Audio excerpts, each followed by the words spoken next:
Welcome back to Adventure Now. Here we are, cruising into Portree, having made the 9-mile journey south from our lovely anchorage in Rhode. We haven't been shopping for 15 days. We only have about 30 litres of diesel in the main tank and nothing in the jerry cans. But Portree is the place where we can top everything up and save ourselves from scurvy.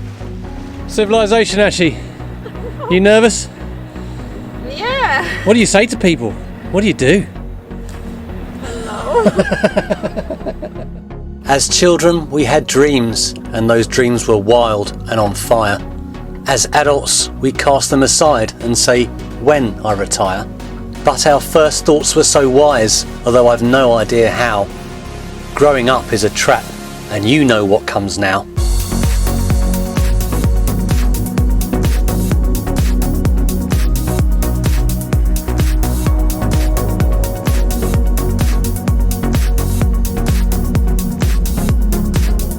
Here we are, Thursday morning, outside Portree.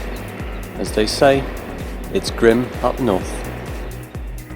I've said it before, but Scotland is Scotland's best kept secret. On this fine day, we hopped in the dinghy and went ashore. We were a little slow on the uptake and carried about our business as people gathered.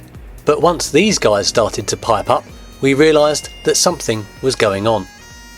Prince Charles and Camilla Parker-Bowles were in town for a visit, and we had a little chat. We're actually on a sailing boat out there. Yes, so we live aboard and we cruise around. So. And where are you going to cruise to next? Well, we're going to winter the boat in Largs, but we've been to Iceland this year and the Faroe Islands, and we've come down here, and by coincidence you're here. Well, as long as we haven't interrupted. No, it's lovely. Oh no, what a pleasure. Your sea legs, but well, not all the time. It does. After this chance encounter, we headed back down to the harbour to cut them off and stalk them some more. But as Prince Charles turned to wave at me, I'm sure I heard him say to his aide, "There's that damned Essex boy that cornered me in that shop doorway and wouldn't stop banging on about sailing. Save me from him, dear. I can't take that again." Shortly thereafter, everything returned to normal. I had just learned a lesson about control. What is this obsession that we all have to a lesser or greater degree to control everything? We had planned to be away from Portree the previous day, but certain things didn't go according to plan, and try as I might, I couldn't wrestle things into submission to my way and have full control. This left me with a feeling of defeat that I hadn't been able to steer my own direction. And whilst this is something that I think we should all make some effort to do in our life, to ensure that we all stay on a path that is good and true to ourselves, we can't obsess about every detail. Sometimes you simply have to let go. Control is a blanket of illusion. I think that we don't choose the path. If we follow our heart, the path will choose us. We are free. Thank you, Portree. Awesome time. Woohoo! We met royalty. Well, Portree, what a lovely little treat. The strange thing is, we learn continuously. Don't go against the flow. Yesterday the courier failed to deliver the package because of confusion and mistakes that were made. We were a bit frustrated. Today they delivered, but only after we'd seen Prince Charles and Camilla Parker-Bowles. So suddenly we saw royalty, and then the courier turned up, then the breeze picked up, the tide's in our favour, so we're off, down through the Skye Bridge. Oh, that's so cool. Sailing makes me have a stupid grin, and we have had a wonderful, wonderful season up north this year, but by going up to those higher latitudes, you really have to work hard for your sailing. It's almost impossible between the islands in the Faroe Islands. And with Iceland, you're just trying to get around without having your butt kicked. So on the west coast of Scotland, here we are in 22 to 26 knots, one reef in the main, beating Rassay over there, Scalpay over there, bound for the Isle of Skye Bridge. And we're sailing again, yes!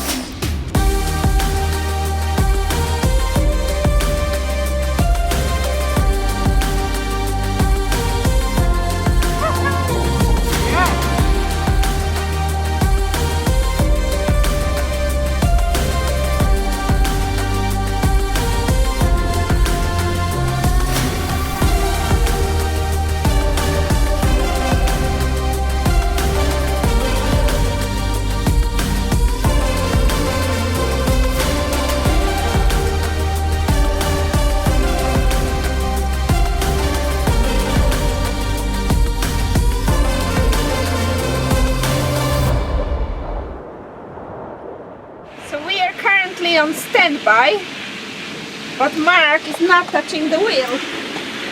I think we've done the right thing and got the right amount of sail up in 18 to sort of 22 knots here, but what input does she need from me? Absolutely zero. We're just close-hauled, cruising along, no problems at all. I know that's normal for a long-keeled boat, but this isn't a long-keeled boat, but she's lovely, you know, sailing herself. We are in the groove. Yep. What an absolutely epic sail. You'd think that full-time living on a sailing boat would mean this kind of sailing was happening all the time, but the truth is, you still need the stars to align, and on this day, they certainly did. Awesome. After cruising into calm, sheltered waters, we found a mooring buoy just the other side of the Skye Bridge. We're going to go alongside the pontoon, but what we really need at the moment is 4G, and we've got 4G. We don't really need the land. We're quite close to the other boats, but we're going to pick this up, see how we sit. So I should probably be sticking it astern now. How's that? The rope is tangled around the buoy. Right, let's just put... Can we get one turn around here somewhere? Mind your hand there. That's it. Right, can you hold it there for 1 sec? Yeah. Okay. Let's just drop it over there. Well done. Right, well we're on. We can worry about all that in a second. There we are, moored by the Skye Bridge. Nice, I tell you what, actually I'm hungry. Oh, so am I. Thai green curry tonight, isn't it? Yeah, Awesome. curry.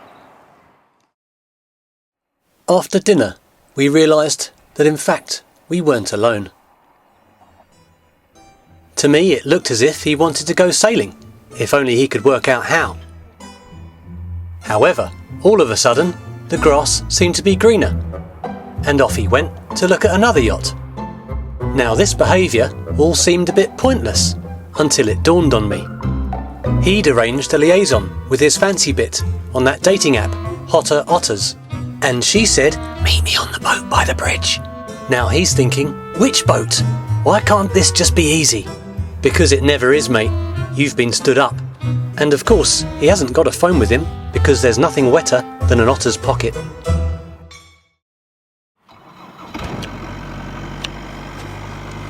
Good morning, Perkins.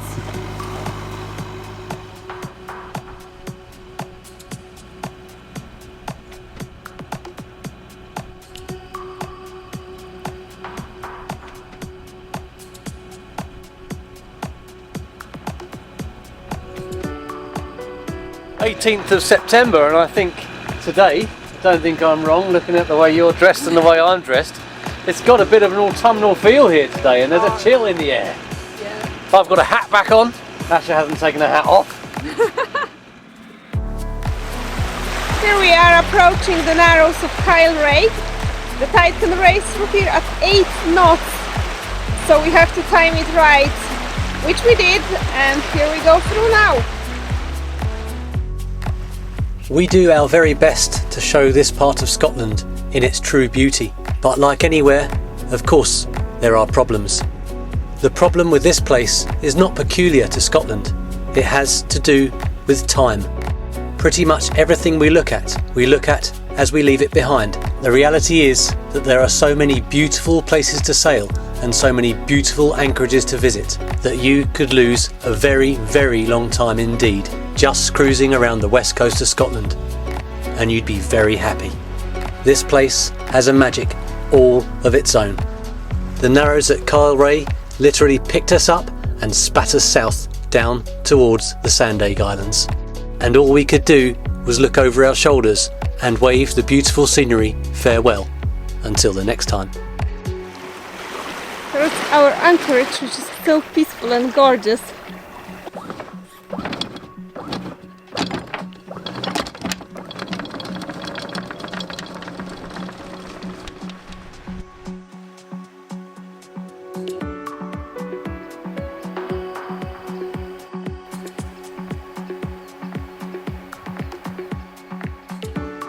You're beautiful, aren't you?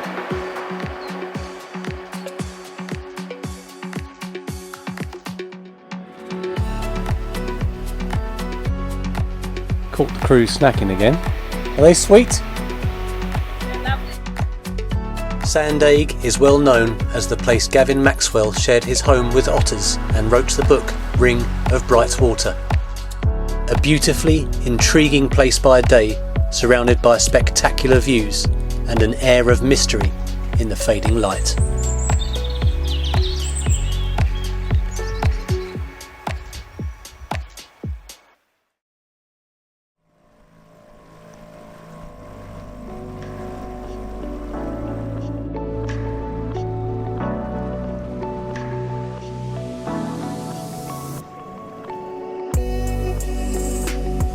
This little gem is Isle Ornsay on the Isle of Skye. 3.5 miles almost directly west from Sandaig, its natural harbour provides the perfect shelter for a gale, and there was one on its way.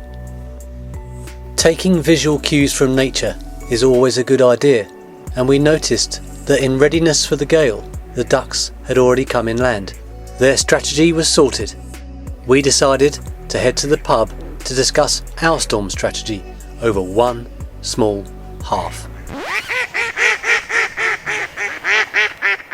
What are you laughing at? That's what I call a proper little pub.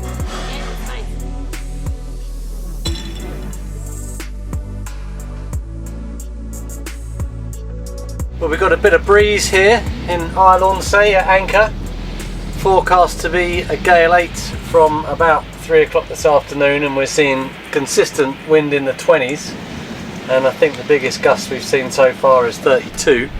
We're nice and sheltered in here. I wouldn't want to be anywhere else, to be honest. Shallow water, anchors in some mud, but we've got a tube on the snubber line that is starting to slip forward, and the reason it's there is to stop chafe on the bow roller. So I'm going to go and put a bit of string through it so it can't ultimately slide forward and lose it in the water, where it won't do any anti-chafing job at all. So it takes a lot out of the plastic. It's sacrificial rather than the snubber line. The gale blew for over 24 hours, but the natural harbour proved to be perfect shelter.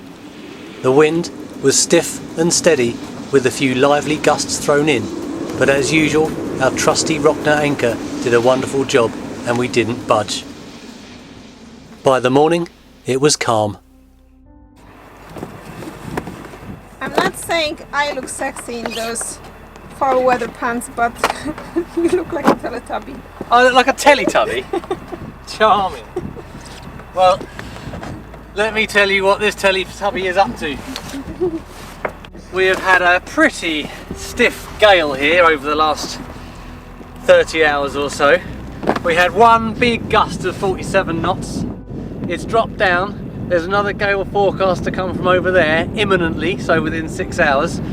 So instead of choosing to hunker down, this time we're going to run. And we're going to try and get into Mallaig, because I don't think this is going to be great shelter for 40 knots that's forecasted from the west. Taking the small opportunity between gales, we headed 9 miles south and were happy to find shelter in the harbour of Mallaig. The yacht marina is tucked all the way in the corner past the fishing docks and provides such good shelter that the only sign of the carnage outside was the seagulls sheltering on the pontoon. For 3 days solid, Scotland rained, but it didn't stop us from venturing outside and seeing all of its wet beauty. The Hogwart Express continued to run on time despite the weather. They don't make them like they used to. Finally, and to the relief of the masses craving some vitamin D, the weather broke, signalled in by a sweet rainbow, followed by sunshine that made the harbour come alive with colours, and also gave us the opportunity to continue our journey south. With the sound of sleet looking far more inviting than it had over the previous days, we shook ourselves out of our marina-induced slumber, prepared Altor for sea, dropped the lines, and left the beautifully backlit town of Mallaig behind us shortly after first light. The weather was calm, but the clouds suggested otherwise. As we worked our way down the coast, the wind slowly but steadily increased, and soon Scotland delivered another fantastic and feisty sail on the way to the Sound of Mull. But more of that next time. Thank you so much for watching this episode of Adventure Now. We really hope that you have enjoyed it, and if so, please stay tuned for more. Altor out.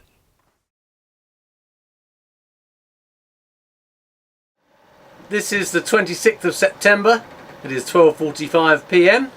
and we have poured a slightly early whiskey.